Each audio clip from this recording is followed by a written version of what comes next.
Hi everyone, my name is Vongai Mundiya and I'm going to talk about how to live without imposing what you believe in. So I would like to believe that everyone here has morals and values. If I'm wrong, please raise your hand. Okay. So our morals and values, they help us identify ourselves. So we ask, how do we identify ourselves? There are many social groups that we can identify ourselves from, and they include family, religion, class, and all the other things I listed here. I do not have enough time. Our teachers have 2 hours, and we're 5 minutes, so I cannot explain everything that we have. So amongst the social groups, they come with codes of conduct. So codes of conduct is how we live our life. It is the morals, the values, what you identify as. And I'll see an example for me. I'm Christian, so my code of conduct will come from the Bible. Muslims, your code of conduct will come from the Quran. Those who are religious, they have their codes of conduct. Those who are not religious, it could come from family, schools, education, anything, you name it. You're raised in a certain way that will have your code of conduct. So, these codes of conduct, they come from nature and nurture. So to explain nature, by nature I mean your genetics, your sexuality, your gender. These are the nature aspects of what can identify you as a person. Some people will say, oh, I'm a woman, therefore this, and that. I'm a man, this, and that. Or if they don't identify as woman or man, they can explain that to you as well. And then nurture, I hope you say that right.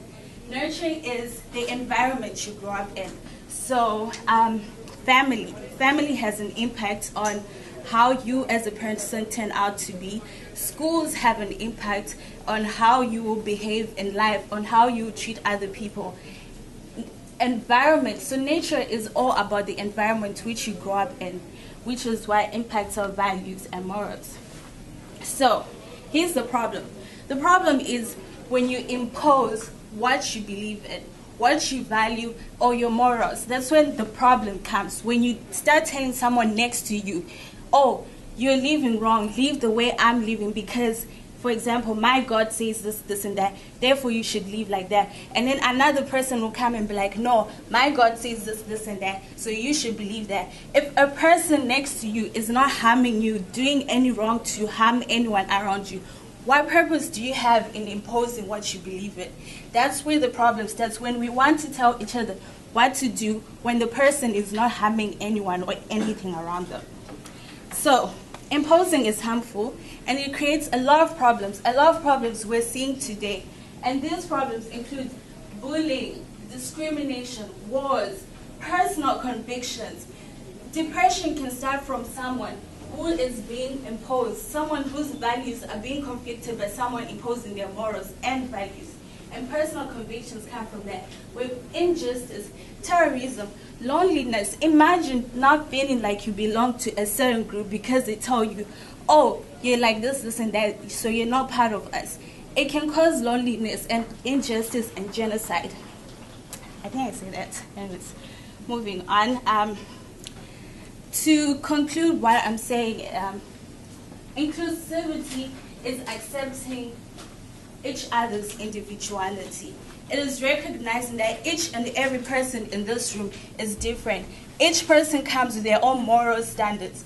Each person comes with their own ways of living, their backgrounds. Everything makes us different. So we need to accept that it's okay to have discussions, to understand one another, why we do what we do, and how we live. It's okay, but we need to do that without imposing or changing how someone's living, unless they're causing harm. If they're stealing, if they're murdering, if they're child endangering, then yes, do by all means impose morals that will help, humanity as a whole, will help us be better human citizens.